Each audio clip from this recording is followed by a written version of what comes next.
अस्सलाम वालेकुम। अबरार रशीद आपकी खिदमत में एक मरतबा फिर हाजिर है। और सबसे पहले तो मैं आगाज़ करूँगा एक बुरी ख़बर जो कि जद्दा से आई है। वहाँ पर एक बम धमाका हुआ है, या आप ये समझ लें कि एक हमला किया गया है। लेकिन उससे पहले मेरी आपसे रिक्वेस्ट होगी कि अगर अभी तक आपने मेरे चैनल को सब्सक्राइब नहीं किया तो इसे सब्सक्राइब कर लें, जो बेल आइकन है उसको ज़रूर प्रेस कर दें। मैंने जद्दा की ख़बर की बात की थी, उसके बाद आपको बताया जाएगा, मैं बताऊंगा कि दुबई ने किस तरह सिर्फ प्रॉपर्टी के बिज़नेस में एक महीने में यानी नवंबर के महीने में 7 साल का रिकॉर्ड तोड़ दिया। यानी अब प्रॉपर्टी के बिज़नेस में तेज़ी आ रही है और नुमाया तेज़ी देखने में आ रही है। इसके हवाले से भी मैं आपसे जिक्र करूँगा, लेकिन सबसे पहले चलते हैं सऊदी अरब के शहर जद्दा। और जद्दा गुज़श्ता काफ़ी दिनों से ख़बरों की जद में है, और आपको मालूम है कि इसको रेड सी पोर्ट सिटी कहते हैं, यानी बहरा अहमर के किनारे ये शहर आबाद है और इसराइल से भी करीब है, उर्दन से भी करीब है, मिस्र से भी करीब है, और इसका अपना एक अहम मुकाम है। यहाँ पर गुज़श्ता रात एक हमला किया गया एक ऑयल टैंकर पर, और सिंगापुर से ताल्लुक़ रखने वाला ये ऑयल टैंकर था, और इस पर बारूद से भरी एक कश्ती टकरा दी गई, जिससे ऑयल टैंकर में आग लग गई। और अच्छी बात यह है कि इसके नतीजे में कोई जानी नुकसान नहीं हुआ। सऊदी अथॉरिटीज़ ने इस हमले की तस्दीक कर दी है, ताहम अभी तक इस हमले की जिम्मेदारी किसी ने कबूल नहीं की। और हस्बे साबिक़ हस्बे मामूल ये भी हो सकता है कि सऊदी अरब या उसके जो इत्तेहादी हैं वो ईरान को इसका मूरद इल्ज़ाम ठहराएं और ईरान को सज़ा देने का एक बहाना भी हो सकता है। मुमकिन है किसी तीसरी कुव्वत ने ये काम किया हो ताकि ईरान पर कोई भी हमला करने का जवाब बनाया जा सके। बहरहाल इसके हवाले से तो एक अलग वीडियो मैं करूँगा। मैंने अपनी गुज़श्ता 2 रोज़ की वीडियोज़ में इस बात का इशारा दिया है कि पाकिस्तान और ईरान को इसराइल, सऊदी अरब और यूएई इनके साथ मिलकर तनहा करने की कोशिश जारी है। अब आते हैं दुबई में प्रॉपर्टी कारोबार की तरफ। दुबई में सिर्फ नवंबर के महीने में प्रॉपर्टी के कारोबार में जो सरमायाकारी हुई, यानी ख़रीद और फ़रोख्त के सिलसिले में, बल्कि आप ये कह लें कि खरीदी भी गई है प्रॉपर्टी। अगर किसी ने ख़रीदी है तो दूसरे शख्स ने बेची भी होगी, इसीलिए ख़रीद व फ़रोख्त की मद में 7.65 यानी 7 अरब 65 करोड़ दरहम का कारोबार किया गया, ये सिर्फ नवंबर के महीने में।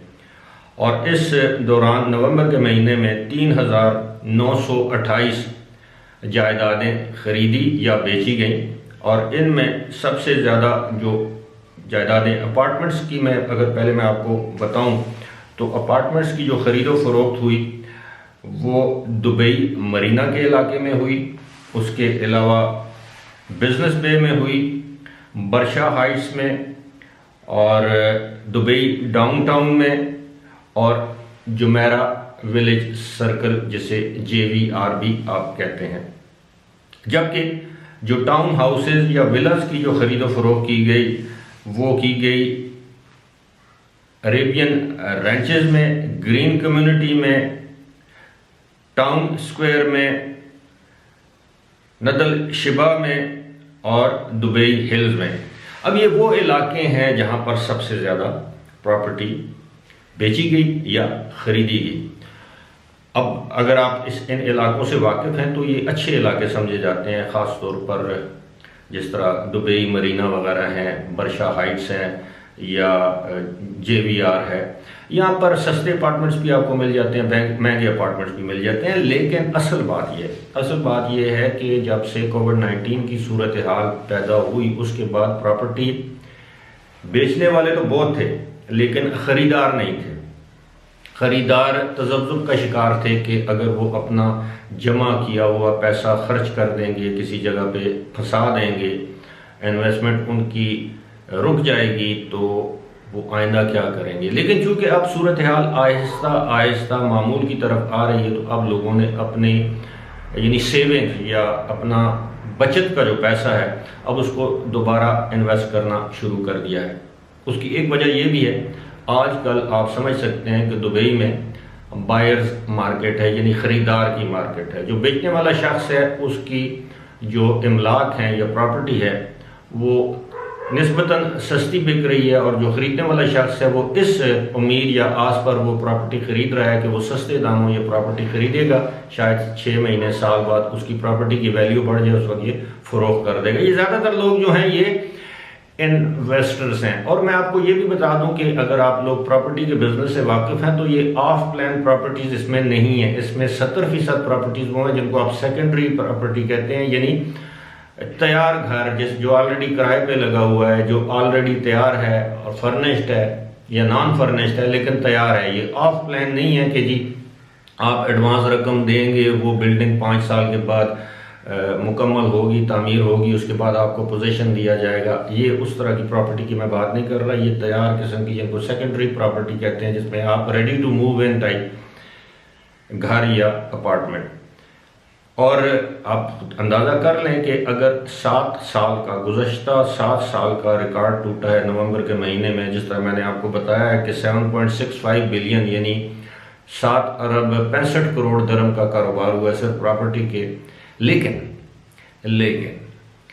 इसमें एक जो ख़ास बात है वो ये है कि इस तरह के कारोबार से जनरल पब्लिक को कोई फ़ायदा नहीं होता। हुकूमत को फ़ायदा हो सकता है, दुबई लैंड डिपार्टमेंट है जिसे आप DLD कहते हैं, ज़ाहिर है उसके जब आप प्रॉपर्टी ख़रीदते हैं बेचते हैं आपको टैक्स अदा करने पड़ते हैं, डेवलपमेंट चार्जेस के और म्यूनिसिपल के चार्जेस होते हैं। आप जिस एजेंट से जिस कंपनी के ज़रिए प्रॉपर्टी बेचते हैं आपने उसको कमीशन देना होता है। आपको मालूम है कि दुबई में या UAE में जो ख़रीदार है उससे एजेंट्स कमीशन नहीं लेते बल्कि बेचने वाले शख्स से लेते हैं। लेकिन फिर भी इसमें सिर्फ और सिर्फ बेचने वाला, ख़रीदने वाला और मिडल मैन जो एजेंट है उसको फ़ायदा हो सकता है या फिर हुकूमत को। इस तरह के कारोबार से मईशत को कोई फ़ायदा नहीं होता। वो इसलिए कि जब आप कोई कंस्ट्रक्शन का काम करते हैं, जब आप कोई भी दूसरा कारोबार करते हैं तो उसके ज़रिए रोज़गार के मौके पैदा होते हैं। इसीलिए दुनिया के मुख्तलिफ ममालिक में ये जो प्रॉपर्टी बनी बनाई प्रॉपर्टी की ख़रीदो फरोख्त को हेल्दी कारोबार नहीं कहा जाता। अक्सर इस तरह के मामलात में वो लोग इन्वॉल्व होते हैं जिनके पास काला धन होता है, यानी ब्लैक मनी होती है। ब्लैक मनी से मुराद ये है कि उस शख्स ने अपने मुल्क में कमीशन लिया होता है, कमीशन दिया होता है, कमीशन खाया होता है, रिश्वत खाई होती है या किसी नाजायज़ तरीके से पैसा कमाया होता है, किसी न किसी तरह उसको इस तरह के ममालिक में ले जाता है और फिर वहाँ पर वो इन्वेस्टमेंट की कोशिश करता है।